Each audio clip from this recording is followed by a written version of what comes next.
Hello everyone, hope you can hear me. This is Contact Peters, Solution Consultant at Kineo Asia Pacific. Welcome to today's webinar.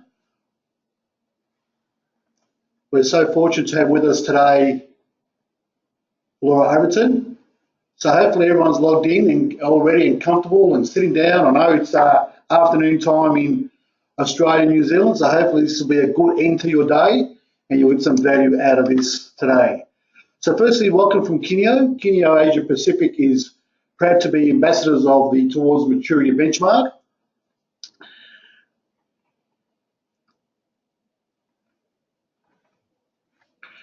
Who are we? Just to let you know briefly who we are. We're part of the City and Guilds Group, and you can see on the graphic there, there's a number of organisations that are part of the City and Guilds Group. More importantly, more recently, we acquired E3 Learning, which is a compliance off-the-shelf organisation, and we've got a lot of offerings there for people. Our mantra is to deliver performance to business via effective learning solutions. We offer a whole range of services from the multi-device, bespoke e-learning, all the way down to consultancy. Lastly, our values are leadership, imagination and integrity. And the way we do that is via innovative and creative ways. We'll give back to communities, and one of the things we're doing today is about adding back to the industry by providing webinars and sessions that L&D professionals can find useful and effective. We develop quality e-learning via a quality team, and we deliver great customer service. So I didn't want to take up too much time of your time today because it's more important that we hear from Laura Overton today on Towards Maturity benchmark. What we will do is there is a chat window in your GoToWebinar facility. If you have any questions during the webinar, please type them in your chat window. I will try to monitor the chat for Laura as we go along, and I will send them the questions through as we progress. So I hope you have a great webinar. I will be here monitoring and synthesising the comments that come through. And what I'll do now is I'll hand over to Laura Overton from Towards Maturity. She'll tell you a little bit about who they are, what they do, and how you can get involved in the benchmarking process. So Laura, welcome. Con, thank you so much. Hopefully you can hear me okay. Great introduction, really appreciate that, and really appreciate Kineo being part of the Towards Maturity benchmark program. We're a small organisation I'm based here in Wimbledon actually. It's 6 o'clock in the morning here, so good afternoon to everybody. But we have had so many people interested in how our work can help deliver learning innovation that delivers business impact, that we really wanted to dedicate some special time to our kind of colleagues and our interested parties in Australia and New Zealand. So it's great to be given this opportunity to chat with you.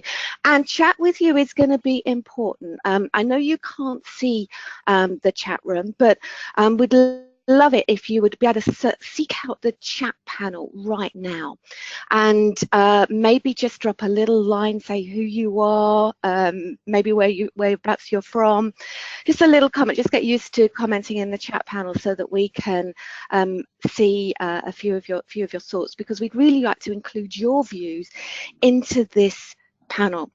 And the issue I think that we've got is that we have an incredibly exciting future ahead for learning and development professionals. This is an area that I've been working in for the last 30 years. I've been researching in since 2003. And yet today, even though there is so much going on in the world, I think it gives us more opportunity as learning professionals than ever before. I think one of the challenges is that it can be a little bit confusing. So when we're thinking about the future of our profession, these are some of the things that we come across in the conversations that we're having with learning and development professionals. What's the priority in the future? What's going to be important for us? Things like the 70-20-10 model or the 3E model, educate, educate and inspire people. The user experience, things like micro-learning, virtual reality, all the different technology aspects that we can actually bring into learning, the augmented reality, the way that we align to business through performance consulting, the way that we personalize through playlists. So these are all some of the things that we are seeing right now that people are talking about when they're talking about the future of learning. So I would love it if you could go to the chat room and say, when you've logged on to this webinar right now, and you must be thinking about your future of learning. What kind of things does it hold for you? What are sorts of areas that are priorities? I've just shared with you some that I'm seeing really with our work with learning organisations around the globe. But please, would you go to the chat room right now and just give us some of your thoughts, some of your views. So just open through the chat and just send that note to myself, to Con as a panelist, and we'd love to kind of reflect on that at the beginning. So I'll leave it quiet just for a moment to help you find the chat panel, and just let us know what are the sorts of things that are capturing your imagination. You know, some of the things that you think, this is why I've logged on to this webinar today, the priorities for you, because it's a confusing world out there at the moment. There's a lot going on, a lot that's happening with technology. I mean, Con, I know that you've just been presenting today at the New Zealand Training and Development Association. What were some of the things that were popping up for you in terms of kind of priorities that people are talking about for the future of learning? Yes, Laura. Well, we had a good conversation today with the New Zealand Institute of Training and Development, and some of the things that came up with, there's a bit of confusion around things like interactive video. There's a lot of enthusiasm around curation and the resources, not courses. So the kind of themes that were coming through were very similar to that. And social learning was also a very popular conversation piece, although again, are we finding that L&D is being left behind because business is just going ahead and moving with social learning and not waiting for L&D to facilitate it or to start putting into practice. Yeah, no, we're certainly seeing that. And we've seen also that, you know, I think also you've picked it up in the Kineo Insights brochure as well, the research that you did too, is these kind of common themes that are coming through this curation and the role of different technologies, the courses, not resources. Yeah, there's a lot of buzzwords out there, Con, I think you'll probably agree with me at the moment. And, you know, it can be incredibly confusing as to what do we do and where do we go. Sorry, Lord, just interrupt. People can't find the chat box. There is a question box, so you want to click on the questions, and thanks to Michelle for notifying me about that. Oh, thank you. Yeah, sorry about that, but there's a questions box. If people want to type in there and click on send to all, we can see any questions they may have. So my apologies for that, people. So if you want to click, while we're still talking and conversing, the question is up there. What are your priorities? So if you click on the questions box and type in there, we'll take it from there. Thank you, Laura. No, that's great. That's great. And then just taking a quick look at some of the things that you were talking about there. That curation is definitely bubbling up there. Some of the high-tech technologies are really capturing people's imagination at the moment. Things like virtual reality simulation, augmented reality as well that we are seeing.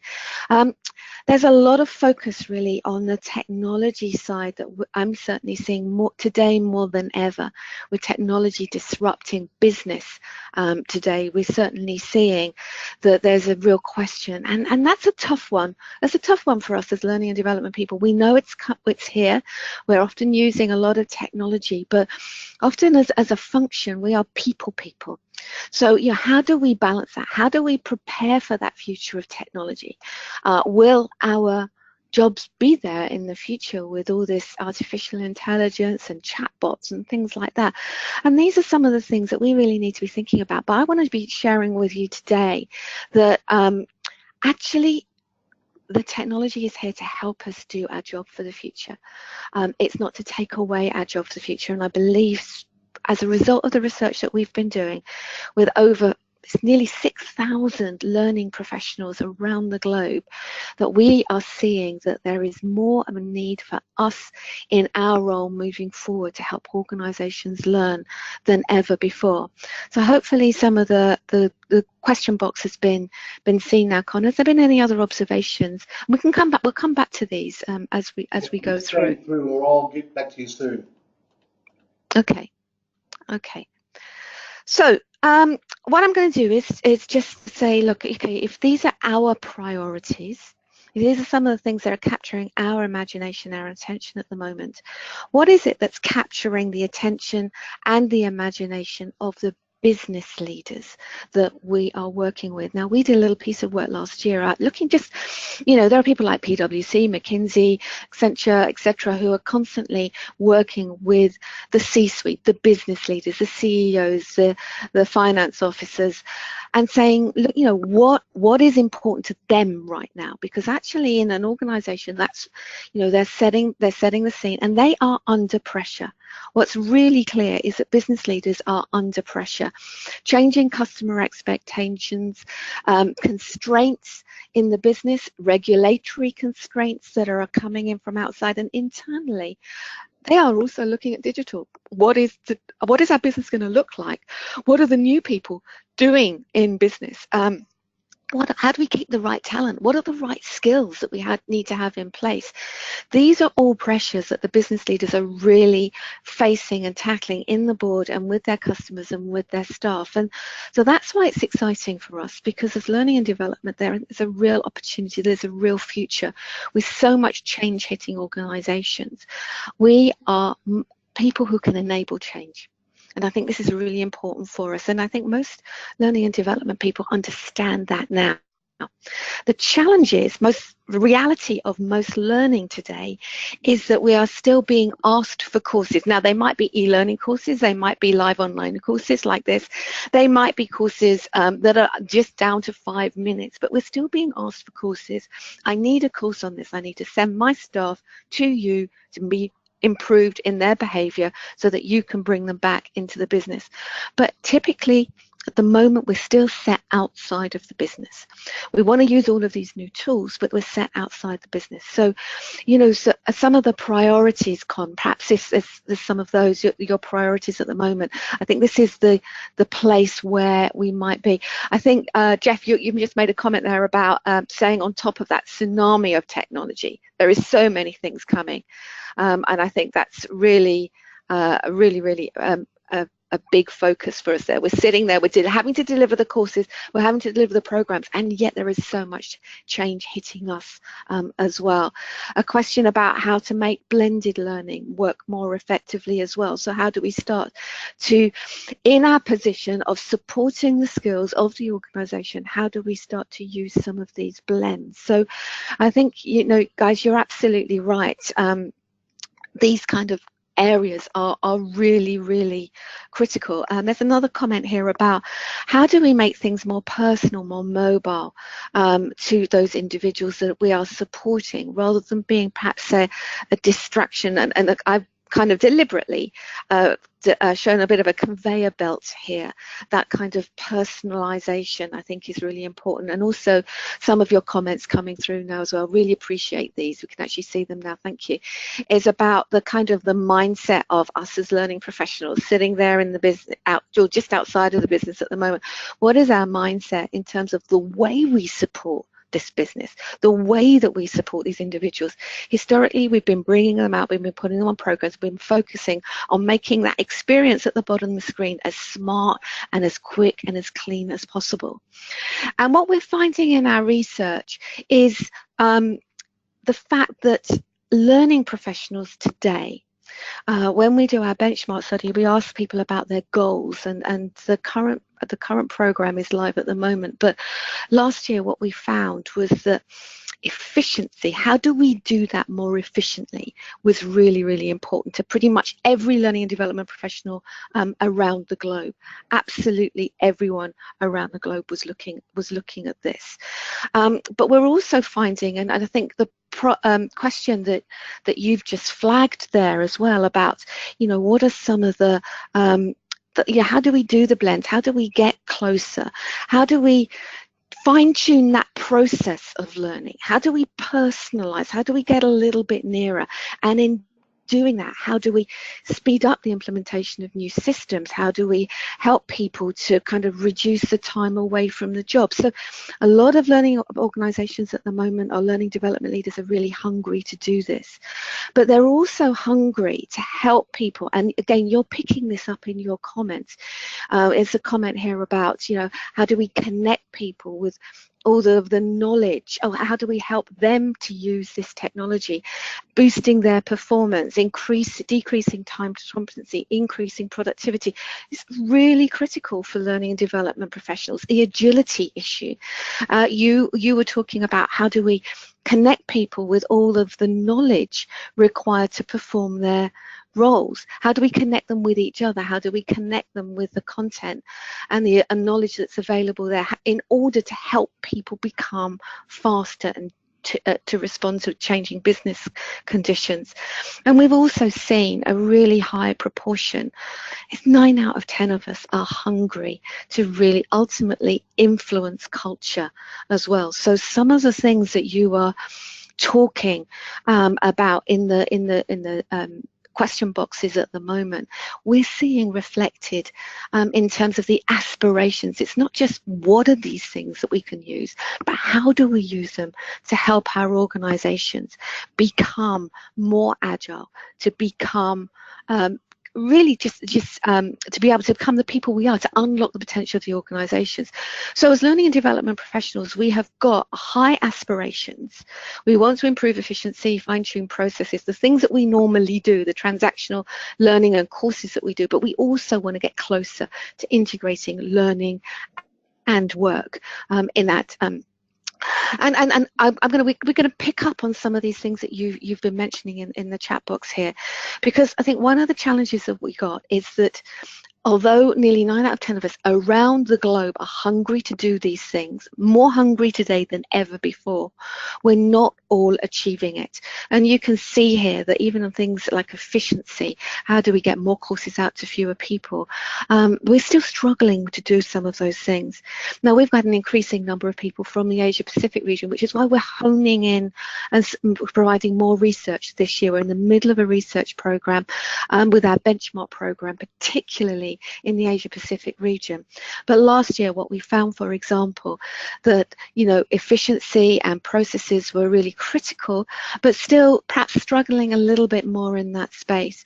Equally, struggling to achieve some of the agility. And yet, what we were seeing last year is there's some really exciting things that are going on in the region, some really exciting things around personalization and winning awards. I know that the ASADA program, for example, on Australian anti-doping that was done with Kinyo, won a great award for addressing some of the issues that you've been talking about. How do we personalize? How do we make things more relevant? How do we really change behavior? So there are amazing pockets of success, but we still have a long way to go. So I guess really what I would like us to do is to perhaps switch into the question room a little bit. Whilst Con and I reflect on some of the challenges that people are facing, I'd like you to perhaps think about what might be stopping us. You've highlighted a number of different areas around personalization, about networks, but what do you think what might actually be stopping us from achieving some of those goals? Con, what are you picking up at the moment, just out of in your world? I think there's a lot of confusion around what people would like to address and start working on. I think there's so much out there. Do I start on curation? Do I start on interactive video? Do I start on social learning? What do I start on? So where do I begin?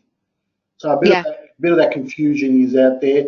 There's also there's also the fad mentality, and I won't go into that because my fellow colleagues online will know what I'm talking about. But we've got to understand what those fads are and what they mean to us. And there are some good fads and there are some other fads. So it's not saying that they're not effective, but it's a matter of saying how can we position them in our organisation. So I always start with what the outcome is. So that's I think what's stopping us is.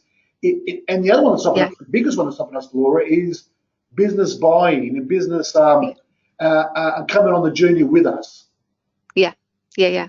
And you know, Con, I think one of the audiences mentioned about in terms of the priorities, how do we explain the value we can offer as learning professionals, particularly in the language that we're using, the different buzzwords, because there are a lot of buzzwords, there are a lot of fads around, and that word cloud I shared at the beginning, there's a lot of buzzwords. So what's working, what's not, and ultimately what's adding value back to the business, and I think that's really, really critical there. So great to hear any other kind of challenges that you are facing directly, because we want to, these are the things that we need to be aware of. We need to be cognizant of this right now. If we want to step into the future, we have to know today what's holding us back, because we are in control of our own future. We're at least in control of the things that we can control, and that's what we want to look at in this session, because the future of learning is as for the taking, but we need to really look at that. And I think one of the things that may be holding us back, I think has also come up in the question box here, is about that we're talking about a learning agenda rather than a business agenda, using the language of learning, learners, etc., rather than business, staff, colleagues, customers, and of work and performance improvement and working. What's interesting is that when we ask other learning and development professionals around the globe, what is high, and it's still high this year, we're getting some early data that we've seen this year, is that we are saying that there are a number of factors. Our own skills, the fact that we are perhaps talking about a learning agenda rather than a business agenda, means that our own skills, our own attitude is something that potentially is holding us back. We also see that nearly 2/3 of learning professionals around the globe believe that the skills and attitudes of their staff, of their colleagues in work, of their customers in the workplace are holding them back. Nearly 2/3 believe that we don't believe our staff can manage their own learning. So that even if we did go down these routes of personalised learning and having more available to people, that we're not sure that people want to share, want to connect, or do those things. So our knowledge as well. And money is also a big, about 5 or 6 years ago, money was less of an issue, but now because of all of these things coming along, more expensive. We're saying, okay, well, is it the fact we can't afford to do these amazingly sexy technology things? Is that actually holding us back? So I think I'll be going to pick up a little bit on what Con was talking about, you know, the fads. I think there's a little bit of a danger of a silver bullet, and I want us to, if we want to step into the future, we have to address this head on. We address this head on by looking at data. We look at what are people doing and what's working. That's the important thing, what's working. And when we look at data, we find there's kind of data and there's data. What do I mean by that? Sometimes when we look about the data on who's talking about what's at the top of the hit list, what's at the top of the trends, what's trending this year, those kind of data patterns that we tend to look at, they capture our attention. Everyone's talking about microlearning, everyone's talking about video. I must talk about it as well. But what we have found is that the data that describes what we are doing, and these are just some of the things that we are doing right now in learning and development. These are some of the tools and the technologies that are in use in the top 10 tools. So things like live online learning, like e-learning objects, different things about learning management systems, SharePoint, all of those things that you were talking about before, the role of video. We are using these things in work right now. So 60, 70, up to 90% of us are trialing some of these things in our field right now. So are they about the future of learning? Are they delivering the goals and the outcomes? Now, what we found that when we look at our data, we're always looking for patterns. Does the fact that we're using live on learning impact agility, for example, some of those goals that we were talking about a little bit earlier? And what we found is that there is no correlation. There is no statistical relationship between the tools that we use and the results that we're hoping to get. So all of these things that we're talking about, they're important for our future, they're critical, but the tools in themselves do not deliver the results. So if we're going to be looking at a tool as a stepping stone into the future, all of our data, as I say, 5,500 learning professionals analysing what impacts results, what doesn't, over the last 13 years. And tools have come. In that last 13 years, the iPhones arrived. You know, Facebook was born at the same time that we were researching. And trust me, 13 years ago, we were still looking at the fads. We were still looking at e-learning design. We were still looking at the latest things then. But it's not the tools that we're using, it's how we use them that gives us those stepping stones into the future. So when we dig deeper into our data, what we found is that we've uncovered a series of stepping stones. We call this a Towards Maturity framework, but it's a series of stepping stones that consistently, whether we're in New Zealand, whether we're in Sydney, whether we're in the Middle East, consistently learning professionals who are doing these things are harnessing the tools that are available to them in smarter ways, and they're delivering smarter results. So Con's talking about earlier about the benchmark process that is free and open to learning professionals like yourselves at the moment. And this is one of the things, these tactics that we consider, and that's what we want to kind of share with you, just a few of them. Now, we can only share a few of them with you today. But when we do look at these tactics, and when people have reviewed their strategy against these tactics, we're able to give them an index, and we're able to say, okay, well, let's look, those who are doing more of these, who've got a higher index, what are they achieving? And we often we talk about our top deck, that those in the top 10% of these strategies, these tactics, they're not perfect, they're not doing absolutely everything, but those in the top deck are delivering the type of business value. Coming back to your points earlier in the chat box, you're saying about business value, about performance. How do we talk the language of business? And what we're finding is those top deck organizations are 3 times as likely to be delivering what's important at the board level, delivering growth in customers, delivering improvements in productivity, delivering improvements in profitability, and what's more, 4 times as likely to be delivering change in transformation. They're 4 times as likely to be able to say, actually, you know what, our organization is demonstrating more innovation. Now, there's a completely new webinar that we need to do to look at impact and how people are looking at impact. And we have a lot of papers on our site on how we can do that. But these organizations, they're talking value, but they're also talking value and therefore being able to understand the value that they're delivering. So it's really working, in terms of what these tactics, these stepping stones work. So we talked a little bit about the benchmark, and one of the things that we would like to encourage you to do is to perhaps use this process yourself. It is completely free, thanks to the ambassadors like Kineo, but we're going to be dedicating in the early autumn a complete feedback report purely to the Australian New Zealand market, so that you can review your strategy today against your peers in the globe. But by the September, October time, we're also going to have data for you so that you compare your strategy, not just with the top deck, but also with colleagues around the globe. It's completely confidential, by the way.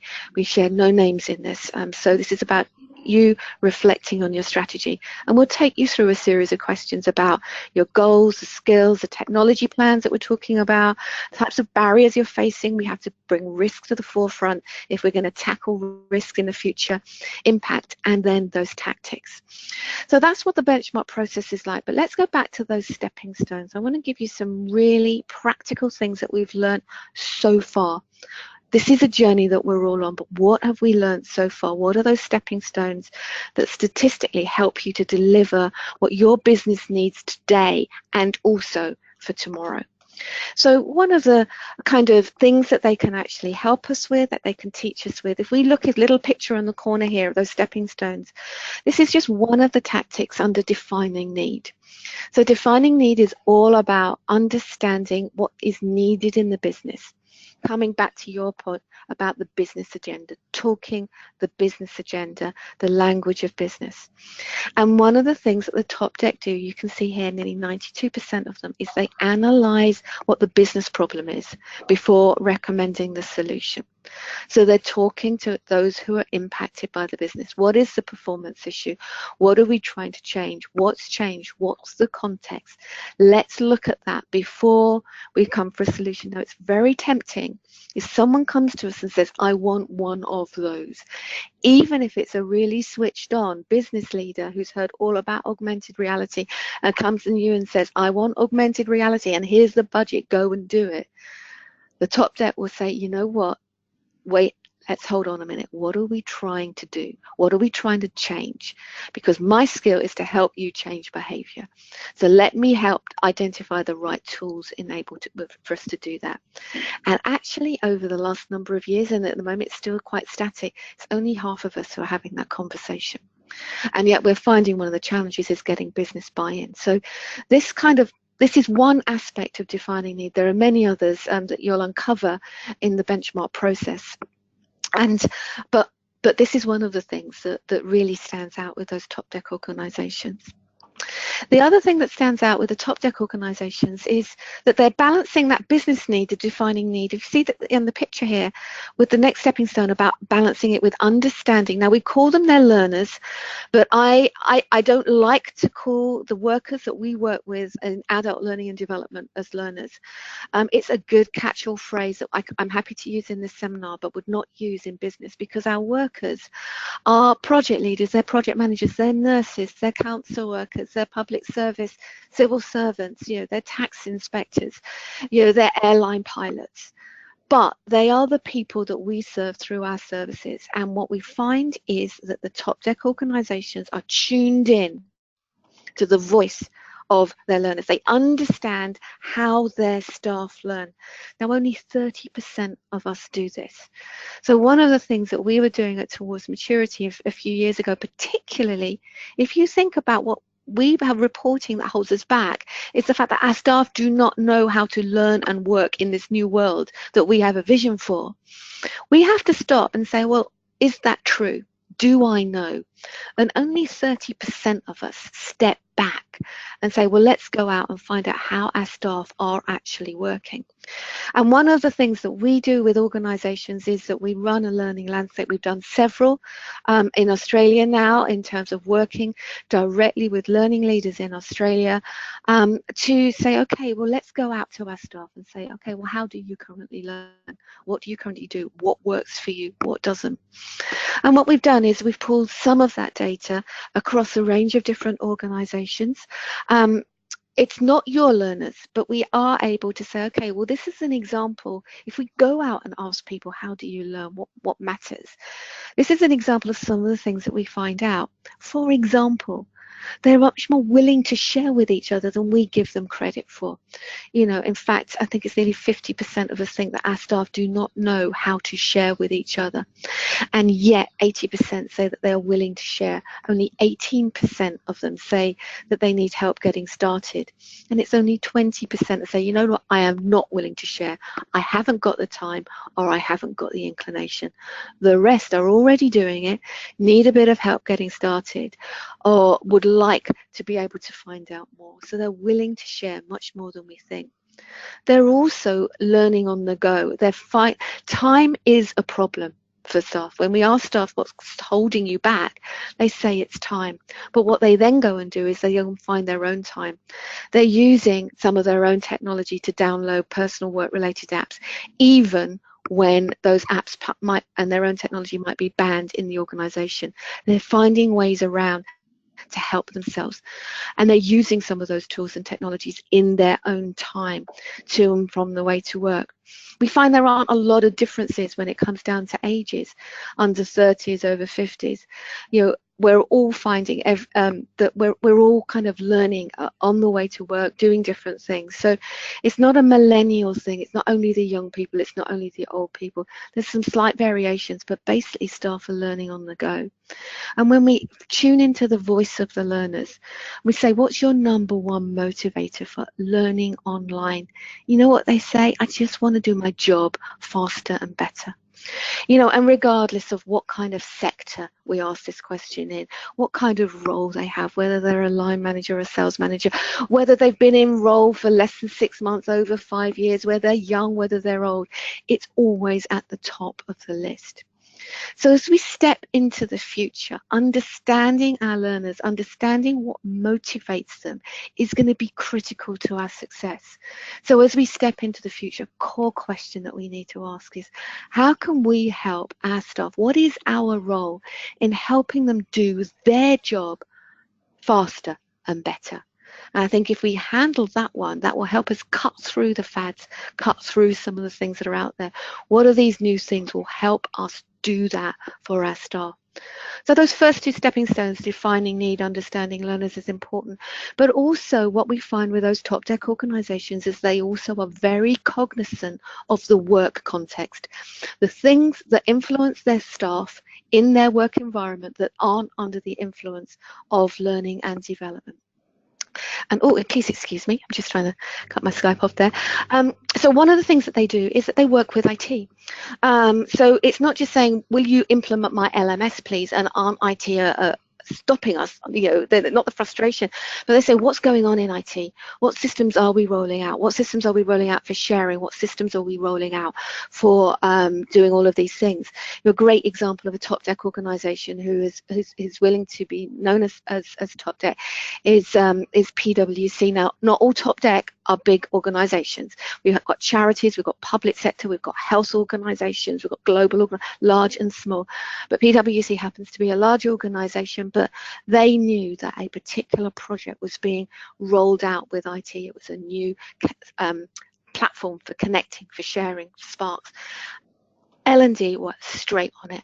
They worked out how that system could be used. They trained up their learning professionals and how they could then use that system to support and enhance learning. So they knew what technology their current systems can support, and yet only 45% of us are tuned into what's happening in the work context with IT. Equally in the work context is the whole thing about the opportunity for individuals to be able to learn in the workplace. So that management culture. And again, you can see here, they're nearly over 3 times as likely to, as an organization, to create opportunities, stretch assignments. Now, this might be outside of the remit of the learning and development function. But what we want to do with this data program and with this research and with this benchmarks is give you evidence, because some of these conversations need to be had back in HR, back in organizational development, back with business leaders. And what we find is those top deck organizations have a culture of creating tasks, stretch challenges and tasks that are beyond perhaps the traditional learning and development. The next stepping stone I wanted to touch on with you. Louise, come. I'm just going to see if we can take a small little break there. There's 1 or 2 questions that have come up. Yeah. I think they're important. One from Chris. Just quickly, he makes a good point. What do you think of the term "content is king"?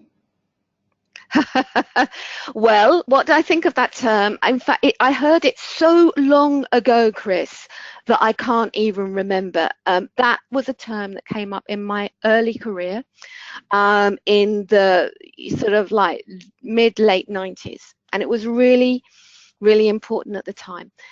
Now people have moved on to context is king. These, for me, are phrases that we want to dig into. We've been digging into this. What does this mean? So when we've been talking to you about tactics, we've been digging in. What does it mean? What kind of content? When are they using it? What kind of context? And actually, it's about understanding the individual, what they need to do their job. The right content in the right context delivers the business results. It's not the context, it's not the content, but it is the right solution for the organization. So content is king, context is king. These are all things which are good to remind us, but they're also part of that silver bullet. When we go down one route or another, we can avoid what is important for our staff, our learners in their context. And for me, if there's one thing that I've learned through working with amazing experts wading through data, is that the buzzwords don't deliver, but how we use these things on behalf of the business and on behalf of learners, that's what delivers, which is why these 3 stepping stones are right at the heart of this kind of framework to step into the future. So whatever the future holds, that the future is that still holds people who come to work, and that means we've got a role in understanding their role. And I've cheekily gone further with that because I know curation is a very popular tool at the moment. So I've said to people, context is king, curation is queen, and you get a bit of a chuckle there. Look, the other one, just quickly on that particular topic, there's another question that's come through from Megan. So she asks, what type of topics are appropriate for digital technology and which are more for face-to-face? You got any insight on that? Yeah, let me come on to that actually, Con. Let me come on to that because, the next stepping stone that we've got here is about building capability. You see this little picture there about building capability is about the capability that we have as a learning function to be able to respond to this new world of work. So it's about design. Con, you talk about, and is it Carol, I think, talking about, what are the right kind of topics? How do we design in those topics? And what we found is these top performing organizations, it's less about which topics do we use technology on, but what are we trying to achieve and how do we design the best solution to help organizations achieve that. So here is an example, just one example of a tactic under building capability, is the very proactive role that top learning organizations have in building in activities that help individuals practice. So that probably is more of something that we need to be thinking about rather than what is the right topic. Because what we've seen in this year's study, we've seen a massive increase in those who are using technology, for example, in the traditionally softer skills, team working, communication skills, creative thinking. Because if you think about that, it's not can I use technology for that, but in what ways can all of the different learning experiences that I have in my kit bag as a learning professional of the future, what works best?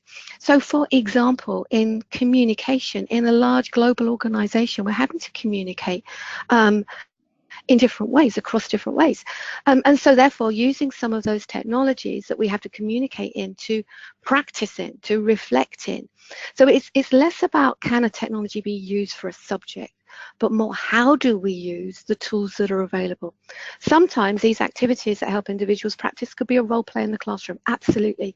But sometimes it could be setting up a conversation to help a cohort of learners identify a particular thing that they're now working out in their own business. So, Con, it's not as much about what skills can be taught. It's more about how can we harness the environment, the context, including the technical context that surrounds the individuals that we are here to support. How do we surround them with the right types of activities that help them do their job smarter and better? When we start to define ourselves by the value that we deliver rather than the programs that we deliver, it's a really important breakthrough in terms of stepping into the future of learning. And building our capability to do that as learning professionals is really, really critical on that. So yeah, hopefully I can answer that. But in the Australian report that we're going to do, these skills issues, we're going to really hone in on that for you. So we would encourage you to kind of take part through in that benchmark. A few other tactics I want to share with you as well. I want to just kind of flag here. Con, you talked about curation, there's a little bit of the technology type side here, but look at how we phrase this. Technology is here to make life easier. This is what the top deck organizations are doing. They're doing these things to make life easier for their staff in the context to deliver what's needed by the business. So things like microlearning, things like job learning aids, things like using tagging, things like curation.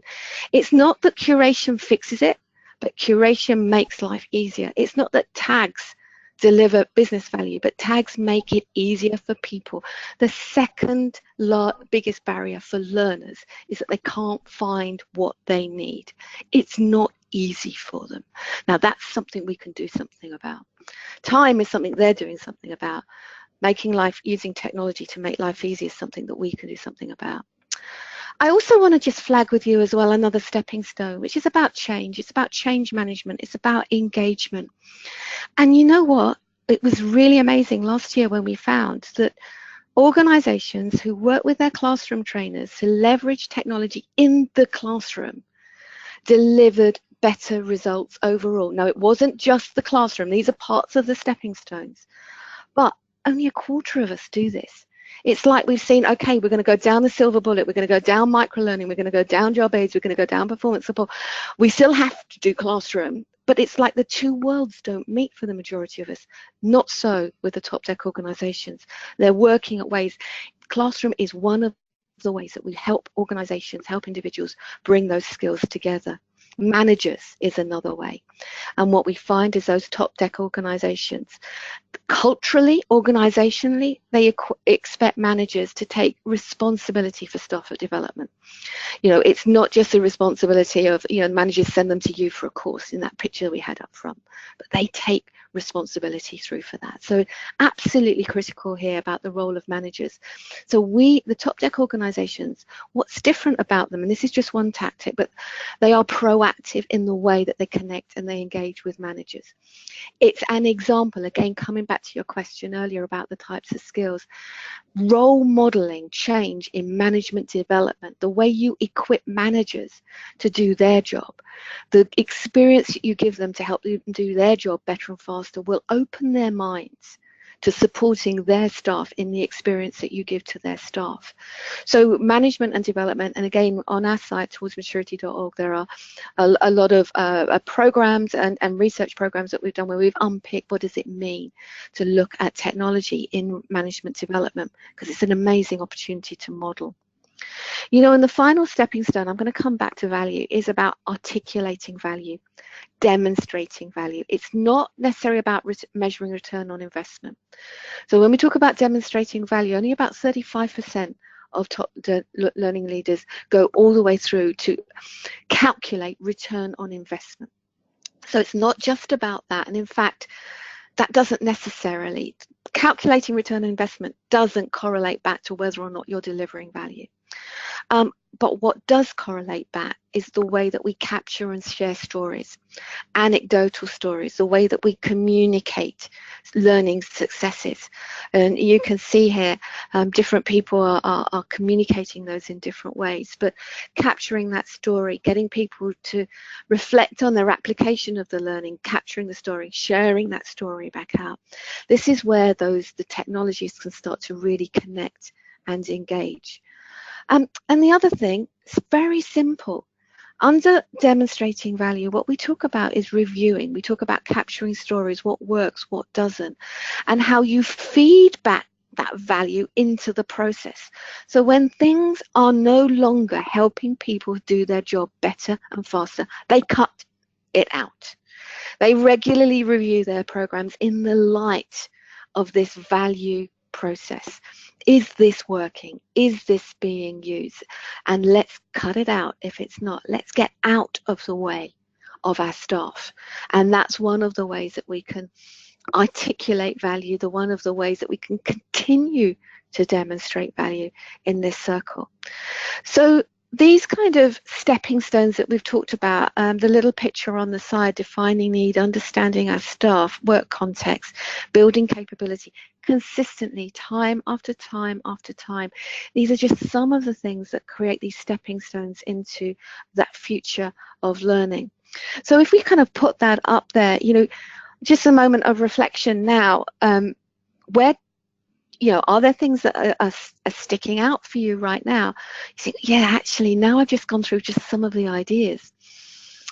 Is it capability? Is it understanding learners? I wonder which are the ones that are your strengths? Which are the ones that are your opportunities for progressing?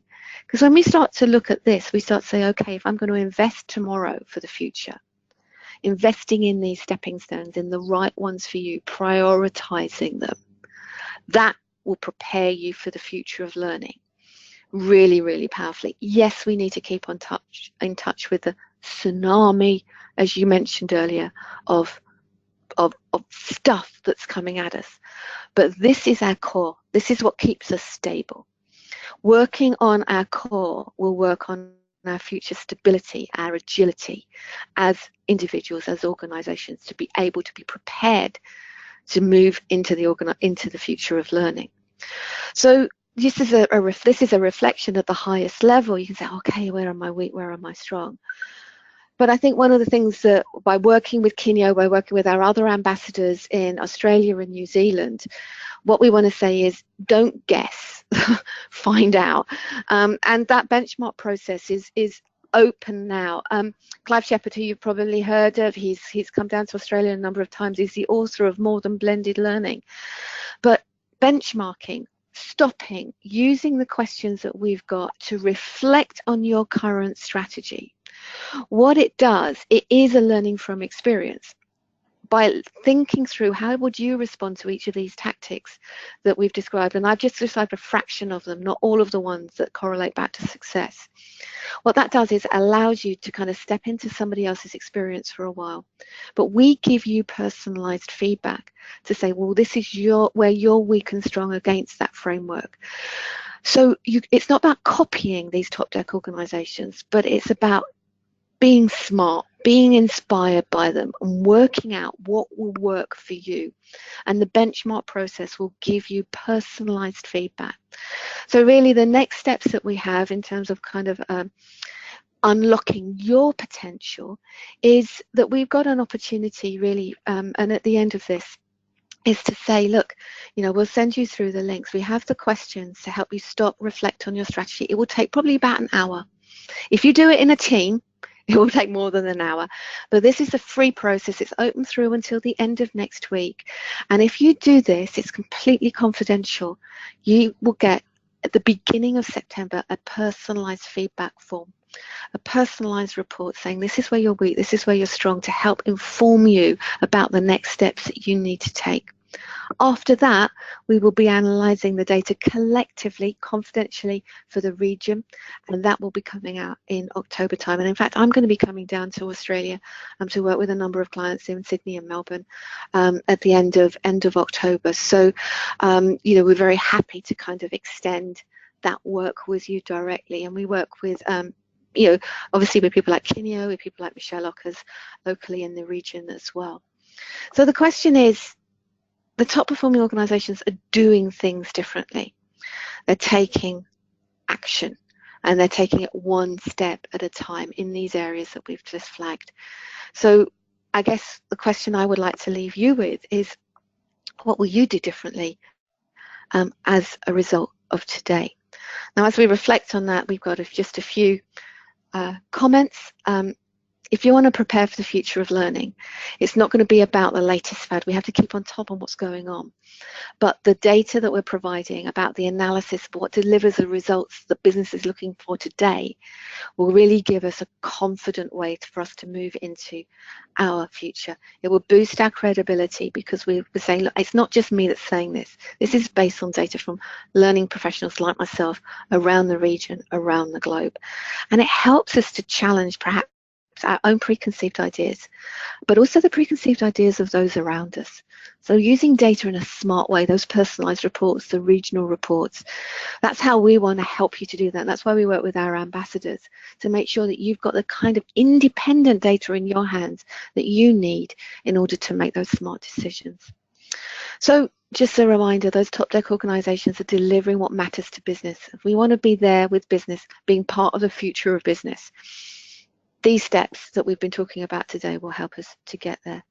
So the place to start is to unlock our own potential. We'd love to invite you to benchmark, but we'd love to really just open up the rest of this to additional questions, additional observations, and for you to perhaps, we're not going to share this out, but to make a commitment, a comment in the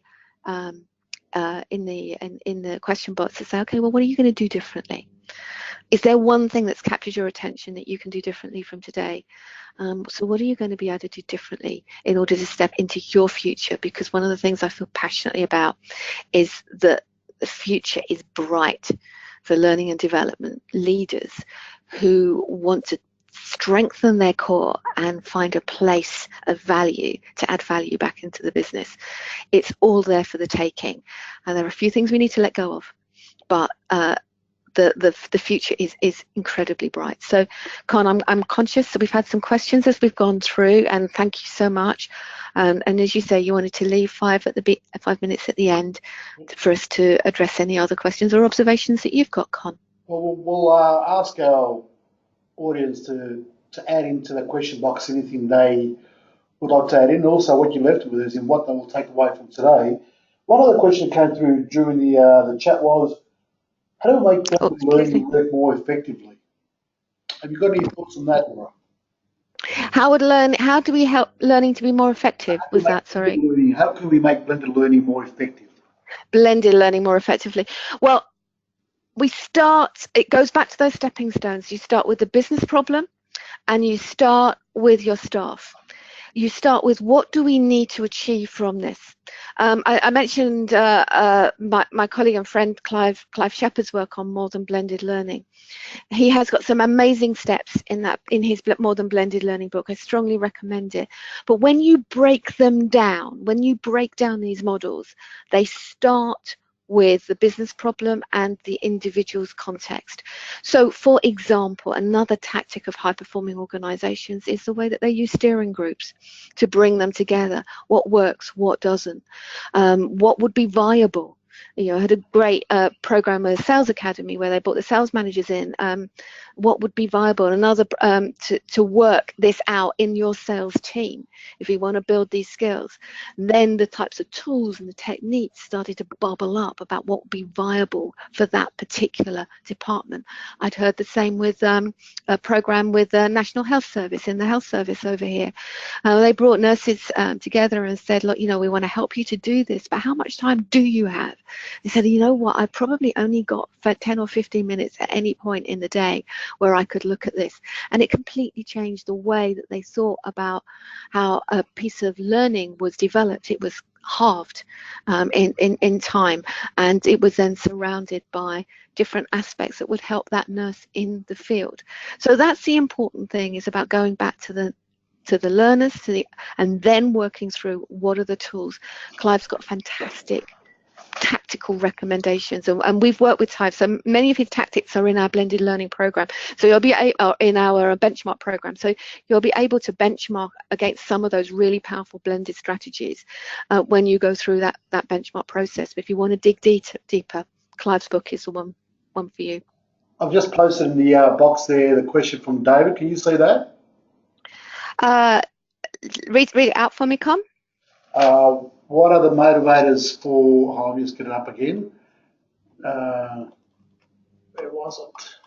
Once I posted it, I don't see it. Let me just go back to the bottom. Hold on 1 second, callers. I'll be with you in a second. Sorry. Okay. I'm catching up on myself here. It was just about what are the motivators for online learning? Oh, the surprise motivators for online. Yeah. Great question. Top one across the board, do their job better and faster. Next one, I just like to learn. And the group that was highest in that? Directors and senior managers. Wow. That when I saw that blew my mind away, because we think about leadership programs and director programs. It's about the big MBAs and all of this kind of stuff, but you know what, those senior people, they're going out and they're finding stuff out. And I mean, I run my own business as well, and when I saw that, I thought, actually, I get that. I wouldn't have called it learning, but I'm constantly, who's doing what, where are they doing it? Harvard Business Review, the good practice management took, I'm digging into this stuff all the time, because because the violins are out. It's exposed. You're quite exposed when you're leading a team, you're leading a business. You've got all your stakeholders to work with, and so that just like to learn is something that's really powerful. And I think that's really, really important. And it was not just the young people; it was the directors. Came up really high there. So I think that was the other big surprise one for me. Okay, we'll go on here from Simon. What are the areas of need for personal development that is not compliance related? For example, mindfulness, soft skills, leadership. Yeah, I think we have to start tuning into this. We have to start dealing with compliance in a smarter way. And Con, I know that the work that you did with Asada, that really stood out, particularly over here in the UK, where you won an award for compliance training. So we do have to deal with compliance differently. And again, our research, we've got some recent research coming out, but the reason we have to deal with it, and we wrote about this in our reports about 6 years ago, is the danger of the compliance cul-de-sac. That when we start to kind of put all of technology into compliance, staff seem to think that technology is compliance. So we've got to start breaking out of that. And I think the opportunity, and the top tech organizations, they are breaking out. They are not looking at technology for purely compliance. They're looking at technology to help solve a business problem, whether it's a soft skills problem, whether it's a leadership problem, whether it's a sales technique problem. And I think we need to do that. But we do need to tackle the compliance issue, because as long as we keep pouring bad technology and bad design at compliance, it's going to switch everyone off from the opportunities in other areas. So you've got me on there. We've just released tactics on how to do that, how to solve the compliance conundrum based on 600 learning and development and compliance professionals. But because we've got to tackle that if we're going to really harness technology in its full potential across all of the other skills areas. Thanks, Laura. Our time is up. I think people hopefully found this very useful, and given it's getting pretty late in the day now across the Asia Pacific region, we'll maybe bring it to an end there. I just want to leave the chat with a statement made by my dear friend Neil in Sydney. I love Neil. He's one of those quirky thinkers, and I really enjoy some of the things he says. So you can hopefully see it on the screen there, where he talks about content and so forth. So I think it's a really good statement to finish off today's webinar. So thank you very much, Laura. So guys, please take advantage of the opportunity to benchmark. It's a great process, and you get a personalised report, and we need more Asia Pacific input into it, because the more input we get from this region, the better report and data we'll get back. So we've got top performance this year. I mean, we've got a lot of people coming from Australia and Asia Pacific, which is why we've extended it through to the end of next week. So you'll be in good company when you do this. There's some amazing Australian brands who are starting to use the benchmark now. So yeah, forwardsmaturity.org/benchmark would be great. And there's a lot of other questions that have come through, Laura. So what I might do is I might just try to collate them and send them off to you, and see how we go about maybe doing a quick Q&A on those over the next week or so. Yeah, we can do it on Twitter. Let's do it on Twitter. Follow me on Twitter at Laura Overton. And I think we can use #KinyoChat, and we'll take these questions over the next few days as well and keep the conversation going. Absolutely. That'd be a great idea. So once again, everyone, I want to thank you for joining. Really appreciate your patience with the technology. And also want to thank Laura, who got up very early for us for this session. So thank you very much, Laura. A great effort and greatly appreciated by all of us. Thank you, Con. Okay, so on that note, we'll sign out. So thanks again for joining us, and we look forward to seeing you on our next Kineo webinar. Thank you all. Have a great evening, and we'll talk to you soon. Bye-bye.